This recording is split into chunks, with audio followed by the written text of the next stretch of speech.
don't you dare ask us to cancel our plans again. We've had these Elton John tickets for months." My mother yelled, her voice echoing through my hospital room. I sat there stunned, clutching my phone with trembling hands. It was Christmas Eve at Las Vegas Medical Center. Just me, my 2-year-old twins, Ethan and Emily, playing quietly in the corner, and a nurse named Valerie checking my vitals. The pain in my abdomen was excruciating, like someone was twisting a knife inside me, but the look of indifference on my mother's face through the video call hurt even more. My name is Natasha Wilson. I'm 33 years old, and for as long as I can remember, I've been the afterthought in my own family. My younger sister, Jessica. The golden child could do no wrong in my parents' eyes. Meanwhile, I couldn't even get them to watch their only grandchildren, while I underwent emergency surgery for complications related to my husband's death. 6 months ago, the doctors had found internal bleeding that required immediate attention. But all my parents cared about was their concert tickets and celebrating Christmas Eve with Jessica. When I finally asked for their help, after exhausting all other options, my dad's response cut deeper than any surgical tool could. "You're becoming a real nuisance and burden. Natasha, we're retired now. Now we deserve to enjoy our lives without your constant problems. I've been supporting my parents financially since they took early retirement 3 years ago every month. Without fail, I sent them $2,500 to help with their mortgage and expenses. Even after James died, I did it out of love and duty, believing family should support each other. How foolish I was," as my tears fell silently onto the hospital blanket. Valerie gently squeezed my shoulder. "My friend Olivia is a professional nanny who specializes in childhood trauma. Let me call her for you." She offered her kindness, a stark contrast to my parents' callousness. The twins were still too young to understand what was happening. They'd already lost their father to a car accident. Now they might lose me too, if the surgery went wrong. The thought terrified me, but not as much as leaving them with people who saw them as burdens in that moment with pain.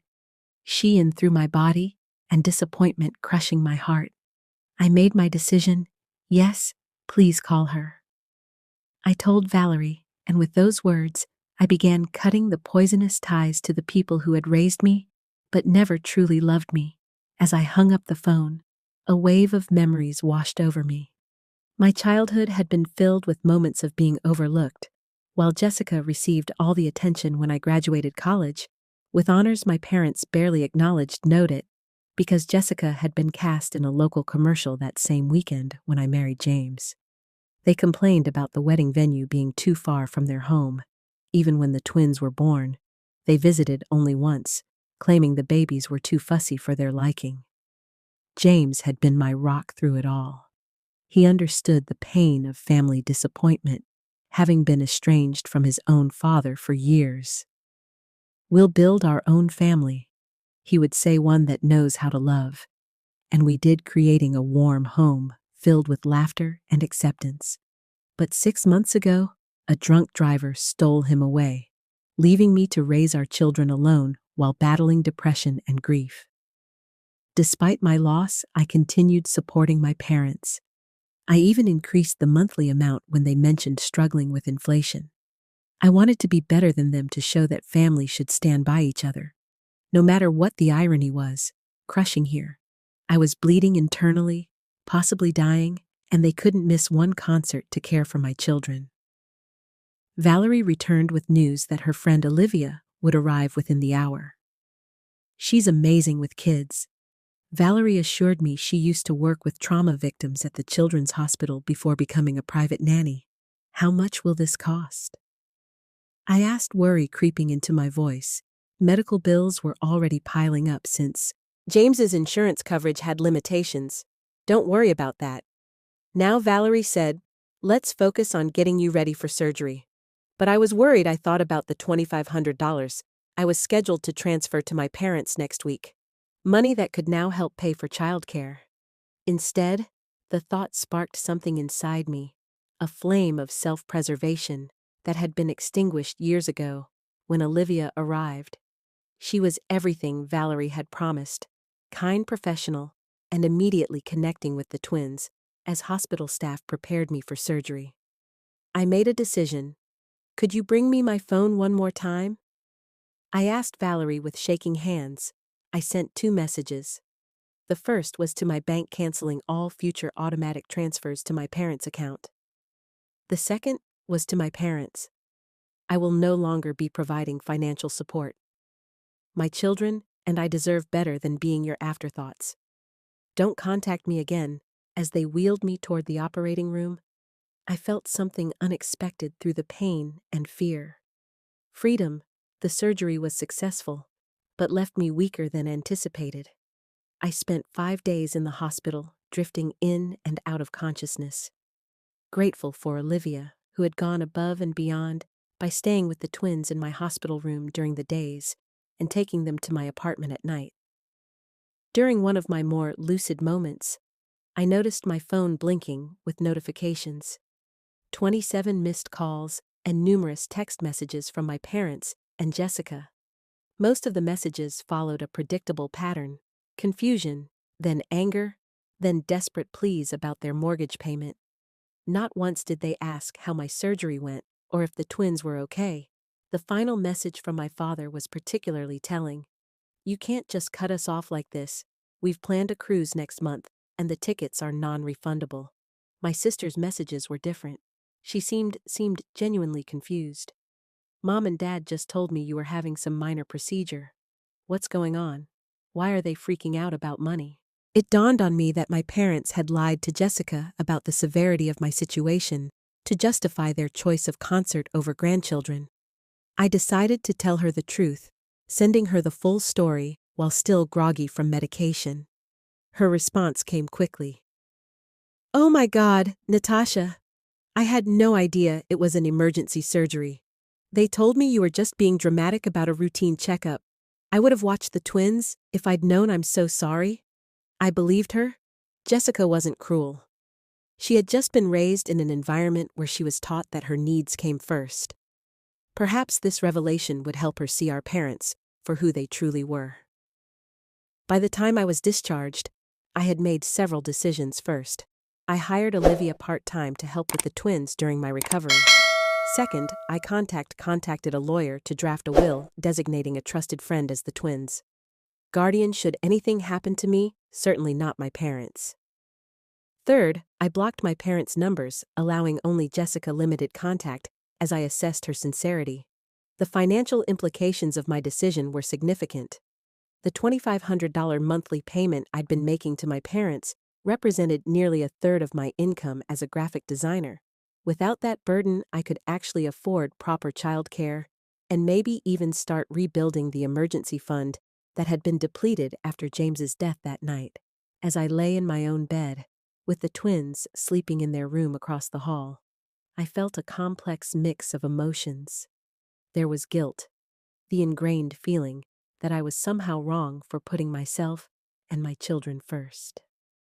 There was fear about managing recovery while caring for 2 toddlers, but there was also an unfamiliar sense of self-respect taking root. My phone pinged with a text from Jessica. I just had a huge fight with Mom and Dad about how they treated you. I'm staying at a hotel tonight. Can we talk tomorrow? Maybe I wasn't completely alone after all. 2 weeks after my surgery, I was slowly regaining my strength. The incision site still throbbed painfully when I moved too quickly, but I was managing better each day. Olivia had been a godsend, arriving each morning to help with the twins while I worked from home. My graphic design clients had been surprisingly understanding about my limited availability, and I was grateful for the remote work that allowed me to stay close to my children. Jessica had visited twice, bringing healthy meals and spending time with the twins. Our conversations were cautious at first, but eventually she opened up about her own experiences with our parents. They always made it seem like you were choosing to distance yourself from the family. She admitted one evening as we watched the twins play, I never realized they were pushing you away. I was beginning to see a new side to my sister, one that had been hidden beneath years of our parents' manipulation, while I wasn't ready to completely trust her. Yet, I appreciated her efforts. Then came the knock at the door I had been half expecting through the peephole. I saw my parents standing in the hallway. My mother was clutching her designer purse nervously, while my father stood with his arms crossed, familiar, impatient patience etched on his face. I hesitated, heart pounding, before opening the door, just enough to speak through the gap. "What do you want?" I asked, my voice steadier than I expected. "Natasha, darling, we've been so worried." My mother began, her sugary tone immediately raising my defenses. "You haven't been answering our calls, and we needed to make sure you and the twins were all right." "We're fine," I replied flatly now. "If that's all, it's not all," my father interrupted, pushing slightly against the door. "We need to discuss this ridiculous financial situation. The bank called about our mortgage payment, and we had to dip into our cruise savings to cover it." The audacity was breathtaking. No questions about my recovery, no concern for their grandchildren, just demands about money. "I told you, I'm cutting financial ties." I said I meant it, but, "Sweetie," my mother pleaded, her voice rising an octave. "We've come to depend on that money. Your father and I adjusted our lifestyle based on your commitment to help us." "My commitment?" I echoed in disbelief. "I've been sending money out of guilt and obligation, while you couldn't even watch your grandchildren during my emergency surgery." My father's face darkened. "That's not fair." "Natasha, we had plans more important than my children's safety, more important than my life," I replied, anger rising. "Do you know what? The doctor said there was a chance I might not survive that surgery. Did you even bother to ask?" Their silence was answer enough. "We made one mistake," my mother whispered dramatically. "Are you really going to punish us like this?" "This isn't punishment, Mom. This is consequence," I said, feeling a strange calm overtake me. "I've spent my entire life seeking your approval and support, and in my moment of greatest need, you chose Elton John tickets over helping me. We're your parents." My father interjected, his tone shifting to demand respect. "And I'm a parent too," I countered. "I would never treat Ethan and Emily the way you've treated me. Never." Just then, Emily toddled into view, clutching her stuffed giraffe. My mother instantly switched tactics. "There's my precious grandbaby," she said, bending down. "Grandma brought presents." Emily, unfamiliar with these relative strangers, backed away and looked at me with uncertainty in her eyes. "I think you should leave," I said quietly, "when I'm ready to talk. If I'm ever ready, I'll reach out.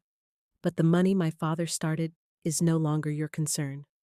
I finished, gently closing the door. The next morning, my parents returned with reinforcements. My Aunt Patty, my mother's sister, who had always positioned herself as the family peacemaker. "Natasha, honey, let'n be reasonable," Aunt Patty pleaded from outside my door, which I had not opened. "Your parents are struggling without your help. They managed their finances for decades before I started helping them," I replied through the door. "They chose early retirement, knowing their savings weren't adequate." My mother's voice broke in. "We made those decisions because you promised to help us. We've had to cancel our cruise, and now we might lose the house." Their attempts at manipulation were so transparent now that I'd stepped back from the fog of guilt they'd surrounded me with for years. When had I ever promised lifetime support, I'd offered to help temporarily after their retirement. But somehow, that had evolved into an expected permanent arrangement. "Mom, Dad, I'm recovering from major surgery and caring for 2 toddlers. This conversation is over," I said firmly before walking away from the door, ignoring their continued knocking and pleading. Later that day, I received a group email from my father, addressed to the entire extended family, detailing how I had abandoned them in their time of need after they had sacrificed everything for me. The email conveniently omitted their refusal to help with the twins during my emergency surgery, instead painting me as an ungrateful daughter who had suddenly cut them off without reason. What they hadn't anticipated was the backlash my cousin Michael, who lived near my parents, replied to the group. Uncle Robert, didn't you just buy a new boat last month? And Aunt Diana, wasn't that a new diamond tennis bracelet you were showing off at Thanksgiving? Other family members chimed in, many privately messaging me to ask for the full story. Even Aunt Patty called me directly after learning the truth. I had no idea about your surgery. She admitted they told me you were just being dramatic about some routine procedure and using it to punish them financially. Meanwhile, Jessica had fully taken my side after witnessing our parents' behavior first, and she helped me craft a single factual response to the family email thread, simply stating, I recently underwent emergency surgery with a significant risk of complications. My parents refused to watch my children during this time because they had concert tickets. I am now focusing on my recovery and caring for my twins. Without additional stress, the support that followed was overwhelming. Cousin Michael's wife dropped off home-cooked meals. A second cousin I barely knew offered her services as a part-time babysitter free of charge. Jessica started spending weekends at my apartment, getting to know her niece and nephew while helping me recuperate. Most surprisingly, Valerie from In the Hospital connected me with a support group for young widowed parents. Their first meeting was held via Zoom, so I could participate from home, and for the first time since James died, I felt truly understood by people who had walked my path. My parents' financial situation, meanwhile, deteriorated quickly. They had indeed been living beyond their means, counting on my monthly contributions to maintain their lifestyle of travel and luxury purchases. Jessica discovered they had taken a second mortgage on their house a year ago to buy their boat, assuming I would continue subsidizing their primary mortgage indefinitely. They've been lying to everyone, Jessica said, shocked after helping them review their finances at their request. They're not destitute, they're just overspent. They'd be fine if they sold the boat and vacation time. Share their increasingly desperate voicemails and texts continued, but with each passing day, their hold on me weakened. I was building something new. From the ashes of their betrayal, a genuine support network based on mutual care rather than obligation. 1 month after my surgery, a major unexpected twist occurred. My parents received a foreclosure notice. Jessica called to inform me, her voice a mix of concern and exasperation. They're in complete panic mode, she explained. The bank is giving them 60 days to catch up on payments or they'll lose the house. What about their retirement funds? I asked, bouncing Emily on my knee while Ethan napped. Mostly depleted, they spent a chunk on that boat, then invested the rest in some scheme Dad's golf buddy recommended. They lost almost everything. Jessica sighed. I'm not saying you should help them, Natasha. I just thought you should know. Later that evening, I received desperate texts from both parents, now abandoning all pretense of concern for my well-being and openly begging for money. My mother's message was particularly revealing. We never thought you'd actually cut us off. We assumed you were just angry and would start sending money again after a week or two. Their assumption that my boundaries weren't real infuriated me. All those years of putting their needs before mine, of accepting their mistreatment, they had never respected me at all. Meanwhile, my own life was transforming in unexpected ways. The support group had become a lifeline, connecting me with other parents facing similar challenges through them. I met Diana, a real estate agent whose husband had died of cancer 2 years earlier, leaving her with a 3-year-old son. She helped me consider options I hadn't thought possible, like selling my too-small apartment and using the equity to move to a more affordable neighborhood with better childcare options. I'd also started a small side business, designing memorial websites inspired by the one I'd created for James. Several members of my support group had commissioned sites, and word was spreading for the first time since becoming a widow. I felt a sense of purpose, beyond mere survival. The contrast between my growth and my parents' collapse became even more apparent when they showed up unannounced at my apartment again, this time with a detailed spreadsheet of their debts. We need $144,000 to catch up on the mortgage and avoid foreclosure. My father explained, his usual authoritative tone now tinged with desperation. I invited them in not out of obligation, but because I was curious to hear their perspective now that they were truly facing consequences. "What about selling the boat?" I asked, gesturing for them to sit at my small dining table. "We take a loss," my father protested, "and the timeshare." "We've tried, but the market is terrible," my mother added quickly. "Besides, those are our retirement luxuries." I almost laughed at the absurdity. "Luxuries you can't afford. We could afford them with your help." My father countered, his tone hardening. "It's the least you could do after everything we've done for you." "What exactly have you done for me?" I asked quietly, the question hanging in the air like a challenge. The twins chose that moment to toddle into the room, Ethan clutching his favorite truck and Emily babbling happily. My parents' expressions softened instantly. "There are our precious babies." My mother CED reaching for Emily, who promptly hid behind my legs. "They don't know you," I stated simply. "You've seen them 3 times in their lives. You chose not to be involved." "That's not fair," my father protested. "We're busy people too. Busy for your only grandchildren, too busy to help your daughter through emergency surgery, but not too busy to ask for money." I observed, "I think that says everything about your priorities." My mother's face crumpled, whether from genuine emotion or calculated manipulation. "I couldn't tell anymore, without your help. We'll lose everything," she whispered. "I lost my husband," I replied, my voice steady. "My children lost their father. We survived, you'll survive too." 3 months after my surgery, my parents faced the inevitable. They were forced to sell their house to avoid foreclosure. Jessica kept me updated on their situation. Though I maintained my distance, they had managed to find a modest condo, significantly downsizing from their 4,000 FT lakefront property. My father had reluctantly sold his boat at a loss, and they had finally unloaded the timeshare for a fraction of what they'd paid. "They're actually blaming you for their financial problems in front of everyone," Jessica informed me during one of her weekly visits. "It's bizarre to watch. They tell anyone who listened that you abandoned them after promising lifelong support." "Let them talk?"